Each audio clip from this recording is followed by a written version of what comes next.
അതെ, ഞാൻ ഈ സർജറിക്ക് പോകുമ്പോഴും എൻ്റെ വെയിറ്റാണ് എല്ലാ പ്രശ്നങ്ങൾക്ക് കാരണമെന്ന് പറഞ്ഞ എൻ്റെ ഫ്രണ്ടിനെ ഞാൻ ഈ അവസരത്തിൽ അനുസ്മരിക്കുന്നു.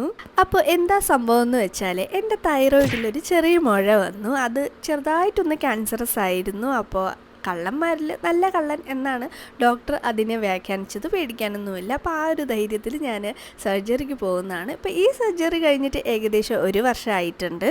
ഡോക്ടർ പറഞ്ഞ എന്താന്ന് വെച്ചാൽ ഈ ബ്ലാക്ക് സോയിൽ റേഡിയേഷൻ കാരണമാണ് കേരളത്തിലെ സ്ത്രീകളിൽ അധികമായിട്ട് ഇത് കാണുന്നതെന്ന്. തൈറോയ്ഡ് പ്രൊഫൈൽ ചെക്ക് ചെയ്താൽ എപ്പോഴും നോർമലായിട്ടുള്ള എനിക്കെങ്ങനെ ഇത് വന്നു എന്നുള്ള ആ ഒരു ക്യൂരിയോസിറ്റിയിൽ ഞാനും കുറച്ച് റിസർച്ച് ചെയ്തു. അപ്പോൾ എനിക്കൊരു 3 വേറെ കാരണങ്ങളും കൂടെ കിട്ടി. ഒന്ന് ഹാഷിമോട്ടോസ് ഡിസീസ്, ഒരു ഓട്ടോ ഇമ്മ്യൂൺ കണ്ടീഷൻ, അതെനിക്കില്ല. രണ്ടാമത് ലീക്കി ഗട്ട്, അതായത് നമുക്ക് നമ്മുടെ ശരീരത്തിൽ ഇൻഫ്ലമേഷൻ ഉണ്ടാക്കുന്ന അലർജിക്കായിട്ടുള്ള ഫുഡ് കഴിക്കുമ്പോൾ ഉണ്ടാകുന്നത്. മൂന്നാമത്തേന്ന് പറഞ്ഞാൽ ഹോർമോണൽ സ്ട്രെസ്സ് എല്ലാവർക്കും ഇപ്പോൾ ഉണ്ട്.